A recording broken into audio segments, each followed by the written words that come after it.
Os Anéis de Poder, temporada 2, episódio 1. Tamo aí de volta à Terra-média, né? E há muito o que se comentar sobre esse retorno, tá? Nesse vídeo aqui, eu faço mais a minha leitura, né? Eu compartilho as minhas impressões sobre os temas que o episódio trabalha, como que ele trabalha. É o famoso vídeo análise, vídeo ensaio, chame como quiser. Se você curte esse tipo de conteúdo, já sabe, fica por aqui. E outra aviso importante, esse vídeo contém spoilers, então esteja ciente disso antes de continuar e vamos lá pro papo.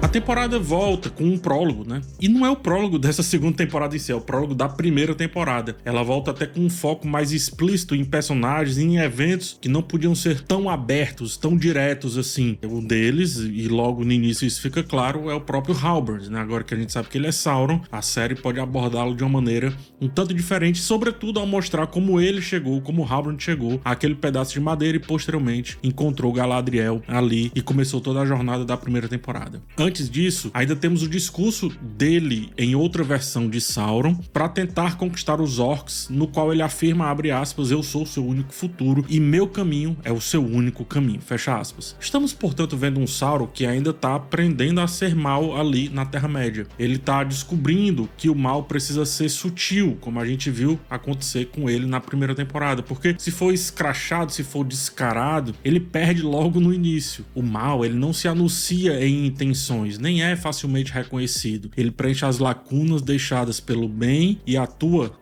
também a partir dessas lacunas, inclusive a partir do bem também. A gente vai ver isso bem claro no primeiro episódio, segundo e terceiro também. Quando Sauron, por exemplo, é açoitado pelos orcs, né? Ele volta numa versão mais mortal, como Halbrand no caso, justamente por isso. Para que ele passe, não necessariamente despercebido, mas despercebido como o mal que ele tentava ser. Esse início eu acho que aborda um ponto muito importante para o Tolkien, porque em uma de suas cartas, né, tem um livro assim cheio das cartas dele, ele diz assim: no Silmarillion e nos contos da Primeira Era, Sauron era um ser de Valinor corrompido ao serviço do inimigo, com I maiúsculo nesse caso, tornando-se seu principal capitão e serviçal. Arrepende-se quando o primeiro inimigo é derrotado por completo, mas no fim não faz conforme o ordenado, que é retornar para ser julgado pelos deuses. Ele continua na Terra-média e muito lentamente, começando com motivos razoáveis, a reorganização e reabilitação da ruína da Terra-média negligenciada pelos deuses, ele torna-se uma reencarnação do mal e um ser que anseia pelo poder completo. Veja só as intenções aqui do Sauron, tá? Principalmente nessa segunda era. Então, desse modo, é consumido ainda mais ferozmente pelo ódio, especialmente dos deuses e dos elfos. No decorrer de todo o crepúsculo da Segunda Era, esse é o ponto mais importante. No decorrer de todo o crepúsculo da Segunda Era, a sombra cresce no leste da Terra-média, disseminando cada vez mais a sua influência sobre os homens, que se multiplicam à medida que os elfos começam a desvanecer. Ou seja, Sauron, quando retorna como Halbrand, o faz para compreender os humanos e elfos e aprender a viver entre eles para assim influenciá-los de maneira mais eficaz do que fazia na Primeira Era, que era uma figura plena e direta do mal. Afinal, ao mesmo tempo que age por entre as lacunas do bem, o mal se alimenta do mal. Como na cena em que o Halbrand doma ali um cachorro raivoso ao ceder um pedaço da sua comida, aquele pedaço de frango. Então, diferente do que disse lá no começo para os orcs, Halbrand, ele recebe a seguinte lição de um senhor gentil com quem se conecta, abre aspas, um caminho seguro pode desmoronar, mas sempre há outro. E essa frase revela a inocência dos humanos e a facilidade de nos corromper, ou nesse caso aí de corrompê-los. Ora, é só o Sauron não mais tentar influenciar diretamente, como estava fazendo com os orcs, mas sim se tornar uma influência sutil e constante entre os humanos para que todas as escolhas descambem no que ele precisa, se tornando então uma escolha e não um único caminho. Vários caminhos que levam para o mesmo ponto, que é o seu mal que ele tanto deseja impor aí na Terra-média. Então, ao final desse prólogo, ele toma do Senhor o que fez os dois se conectarem, né? Que é aquele cordãozinho, mostrando como ele tá aprendendo a manipular aqueles ao seu favor e no momento certo para reter o que precisa. É tudo uma alegoria para o que fez Halbrand na primeira temporada e como esse Sauron vai aprendendo a lidar ao passo que vai se mostrando, nesse caso dessa temporada agora, a Anatar e assim sucessivamente. Tem outra cena que o Halbrand pergunta pro velho sobre as escolhas, né? Sobre essa teoria da escolha, é a verdade. E aí ele faz umas escolhas, tá, se você fizer uma escolha certa, beleza, você fez a escolha. E amanhã? Aí o Senhor responde, você vai ter que escolher novamente. E essa cena reforça a ideia de que o mal e o bem também, não é uma escolha única, é uma série de escolhas quase que diárias. Galadriel, na primeira temporada, teve a oportunidade de seguir um caminho errado, mas escolheu o certo, que é quando, né, o Halbrand tenta ali, deixa ela no ponto para quem sabe trazê-la pro seu lado. Só que isso não basta, essa escolha dela não basta. As provações continuarão a surgir e as tentações serão diárias. É um tema bem católico, se você pegar bem cristão, diria assim, porque Tolkien tem essa essência, né? Também tem essa origem daí. Para o Halbrand Sauron, o aprendizado é claro. Ele deve ser uma tentação constante, um caminho que se bifurca repetidamente para alcançar os seus objetivos. Mesmo após ser derrotado, o sangue de Sauron se espalha pela Terra-média. A gente vê na cena que ele é, né, açoitado, que ele é esfaqueado pelos orcs. E isso indica que, apesar de aparentemente desaparecido, ele sempre estará presente. A cena da sua morte é um contraste absurdo com a cena em que os elfos supostamente renascem, se você pensar bem. E mostra como aquela versão de Sauron aprendeu a agir nesse mundo aí, nessa realidade. Ele morre, solta um grito, deixa tudo congelado e quando volta, porém, ele entende que não precisa transformar tudo em escuridão. Ele pode também operar sob a luz, como a cena em que os elfos sucumbem à sua criação, que são os Três Anéis, e aí a realidade deles ganha cor, luz, intensidade, ganha brilho. Mas no final, é Sauron do mesmo jeito. Esse é o ponto. Sauron agora está agindo, e assim será na segunda temporada, pelo que me indica, também através da luz e não só a partir da treva. Então a dicotomia entre a primeira e a última cena reflete o tema central que eu acho que vai ser nessa temporada, ou pelo menos desse personagem. Sauron é agora uma presença total, daquelas que permeiam a vida daqueles que ele busca corromper. A sua dominação não será através dos orcs, mas justamente através dos seus inimigos. Percebe como isso se conecta muito bem com Tolkien, com o que eu falei? Abre aspas, ele torna-se uma reencarnação do mal e um ser que anseia pelo poder completo. Ora, e não é poder completo corromper a tudo e a todos, inclusive o bem? Esse é o verdadeiro mal que agora habita a Terra-média, e é isso que o prólogo e também várias outras cenas vêm nos contar.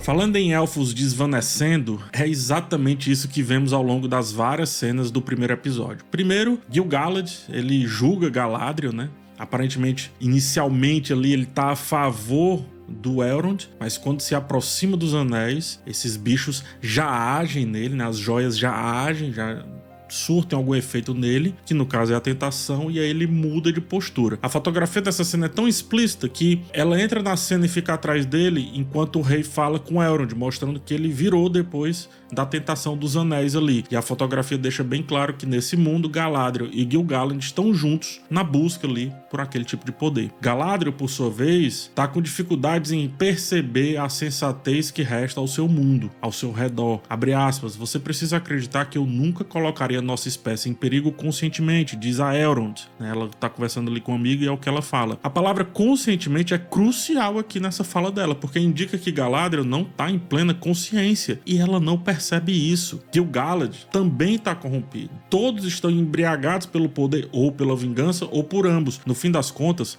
Sauron venceu durante toda a primeira temporada, se a gente pensar bem. Ele venceu desde o momento em que foi humilhado pelos orcs, aprendendo agora a traçar suas estratégias de forma indireta. Galadriel é manipulada e nem percebe. A manipulação mais poderosa é justamente essa que se alimenta dos desejos mais profundos de quem você pretende dominar, usando a própria raça, o próprio querer da raça contra os seus desejos. Sauron, ele se impõe e se entrelaça na essência dos seus alvos. Perceba, ele os aprisiona em um ciclo onde a intenção de fazer o bem pode ser a própria ruína. E isso é evidente quando Elrond questiona Galadriel, ora, você fez isso realmente para lutar contra a escuridão ou a escuridão estava te chamando? Ela não responde, porque na verdade não sabe a resposta. Ou talvez pior, não interessa a resposta, ela quer só executar. Ela continua sucumbindo de forma bem sutil, sem nem perceber ou talvez sem querer admitir. E nos dois casos, o resultado é terrível do mesmo jeito. Esse questionamento do Elrond atinge a essência do conflito interno dos seres vivos, digamos assim. Vai além da disputa de bem e mal. Sugere que a obsessão de Galadriel com a escuridão pode ter nascido não só de um desejo de proteger, mas também de uma atração perigosa para aquilo que ela jurou combater. Essa é a perfeição maléfica de Sauron. Fazer-se presente mesmo quando está ausente. O mal pode assumir muitas formas, e uma delas é o bem. Aqueles que não reconhecem isso, como Galadriel, Gil-galad também, estão fadados à corrupção. E aí eu volto às cartas de Tolkien. Ele escreve: a queda ou corrupção, portanto, de todas as coisas nela e de todos os seus habitantes era uma possibilidade, se é que não era inevitável. Ou seja, para o Tolkien, a corrupção, principalmente quando está nesse mundo aí, é inevitável. Árvores, diz ele, né, continuando, podem ficar más na Floresta Velha. Elfos podem se transformar em orcs. E se isso exigia a malícia perversa particular de Morgoth, isso na Primeira Era, ainda assim os próprios elfos podiam cometer atos malignos. Então Tolkien está justificando aqui que até a raça dita como a mais pura, a mais bela, a mais, enfim, exuberante, que tem Valinor e etc., pode ser corrompível e talvez nem perceba, porque está inebriado no que acha que é. Sauron usa isso. Veja o exemplo de Círdan, que inicialmente fala sobre como a perfeição existe apenas em Valinor, mas após usar um dos anéis, ele muda de ideia e diz que a perfeição não existe apenas em Valinor, existe aqui. E aí mostra o artefato mágico que está usando. Quando eles usam os anéis, né, a claridade toma conta da cena, muda a paleta de cores daquele núcleo, luz, saturação, amarelo intenso, vida. Há vida por ali onde antes havia apenas ruína. No entanto, essa luz não é motivo para comemorar, pelo contrário. É uma armadilha, é Sauron em seu mais perfeito estado. Os anéis, por mais belos que sejam, perceba, têm uma estética discordante, né? Dissonante, diria. São bonitos, brilhantes, mas ao mesmo tempo parecem pesados. O som que emitem é bem delicado, é um tintilar, mas a trilha sonora que os acompanha é densa, macabra. É uma combinação de leveza e peso o tempo inteiro. E isso incomoda quando a gente vê em cena. Por quê? Porque, de novo, mesmo nas mais belas coisas ali presentes, o mal também está. Estamos em uma das magias mais sutis de Sauron, tornar o mal atraente, tão perfeito que os puros se tornam impuros sem perceber. Ele preenche os vazios deixados por aqueles que buscam o bem, tornando-os os seus instrumentos. Como Tolkien mencionou em uma de suas cartas, o principal dentre os deuses é aquele que habita no vazio, que triunfará no final e no vazio construirá reinos infinitos para seus serviçais, fecha aspas. E não era justamente isso que Gil-galad desejava para o seu mundo? Cor, ele conseguiu. Galadriel queria poder, também conseguiu. Mas tudo está contido em algo aparentemente insignificante: o diacho do anel, ou os anéis nesse caso. Anéis que agora pertencem a Círdan, Galadriel e Gil-galad, menos a Elrond, que merece um destaque especial.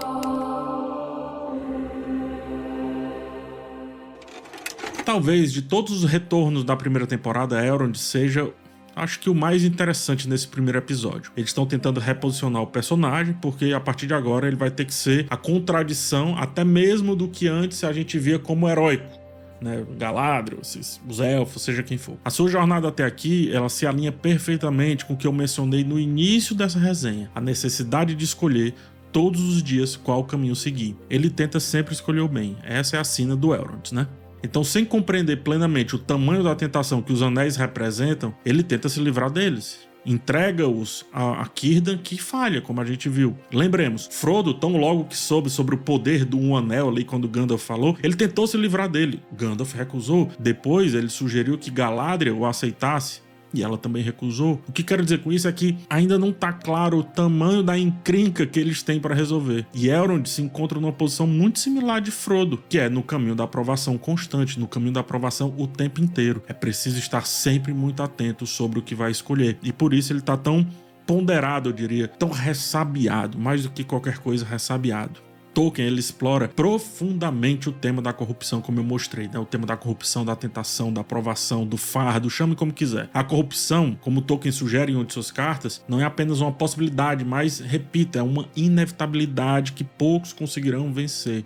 E um deles, que consegue vencer, pelo menos até aqui, é Elrond. O que combina com o prólogo de Seus Anéis, quando ele sugere destruir o anel logo de cara. Ele pede para Isildur jogar ali, destruir aquilo tudo. O episódio mostra justamente como aquele Elrond que conhecemos se torna tão irredutível sobre a corruptibilidade das pessoas e, mais ainda, sobre a grandeza do problema que eles estão em mãos ali com aqueles artefatos, vindos direto ou indiretamente de Sauron, que essa construção nos serve, inclusive, para a gente entender esse personagem de ponta a ponta. E aí, por isso, eu digo, um dos melhores personagens aqui nessa volta. Elrond também traz à tona outra questão muito importante. É muito fácil dizer que não se que é corrupto antes de enfrentar a tentação. Mas e depois? Quantos conseguem resistir? A previsão da tentação ainda não é a tentação em si. Percebe a sutileza desse tema? Ou seja, dizer que não quer comer um pedaço de bolo é uma coisa. Dizer que não quer comer bolo olhando para um pedaço suculento a centímetros de você é outro completamente diferente. Dizer que se é avesso à corrupção antes de ser tentado é infinitamente menos desafiador do que resistir à tentação quando ela se materializa, ou nesse caso, quando se materializa em um mísero, aparente e inofensivo anel. E Elrond consegue, veja você, pelo menos até aqui. Até agora, quem venceu a tentação foi ele. Galadriel, Gil-galad e Círdan ainda não.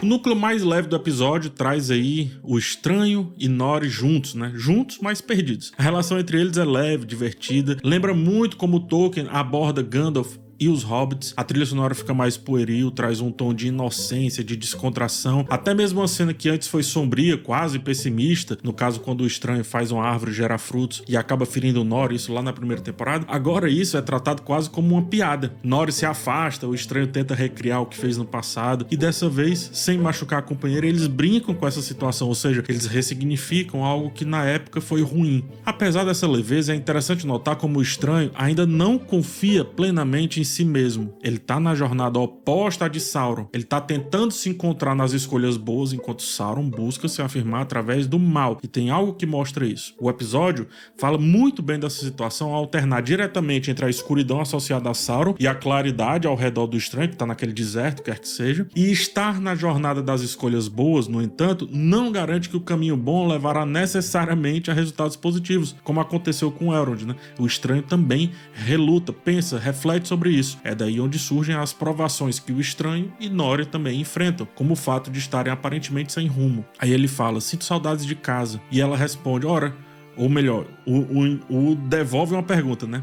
Como se você nem se lembra de nada? E aí finalmente ele responde, às vezes percebo um vislumbre disso, um anseio por um sentimento que não consigo lembrar ou sequer nomear, mas eu sei que é real. Cara, eu adoro isso, porque o estranho, sendo um Istari, ele veio de um lugar além. Um lugar nenhum, de um lugar que é tanto vazio quanto real também. O que ele sente, portanto, é uma espécie de falsa nostalgia, não por um lugar físico que ele reconheça, mas por um sentimento. Esse anseio que ele tem, e aí entrando no contraste com relação à jornada de Sauron, esse anseio dele é pelo bem. Ora, se a jornada do Sauron é ansiando o mal o tempo inteiro, o dele é o bem. E esse sentimento ele não consegue interpretar. Ele busca um lar, ou o sentimento de um lar, que talvez nunca tenha existido, ou que ele nunca conheceu conscientemente, mas que representa, nesse caso, a essência que nos acompanha, onde quer que a gente esteja. Se um lado carrega trevas, repito, o estranho carrega luz. E o núcleo dele mostra isso muito bem. Então essa ânsia dele, esse comichão, ânsia não, esse comichão que tem no peito, é pelo bem. Assim como o estranho se conecta cada vez mais com a Terra-média através de Nori, ele ainda se sente também um estrangeiro, sempre em busca do significado, noutro contexto do que era o anterior, noutro mundo, nesse que ele habita agora. Sabe a sensação de chegar num lugar que você nunca visitou? É bom, mas também te faz lembrar do seu lar, né? Você começa a comparar. E nesse caso, onde não se tem mais a possibilidade de voltar ao seu lar, ele se torna, portanto, o seu próprio lar. O lar se torna uma condição existencial, ou seja, ele mesmo. E nesse caso, repito, uma essência boa, um lar bom. Assim são os deuses, ou pelo menos é assim que eu posso imaginá-los, caso um dia eles busquem se materializar. A essência boa.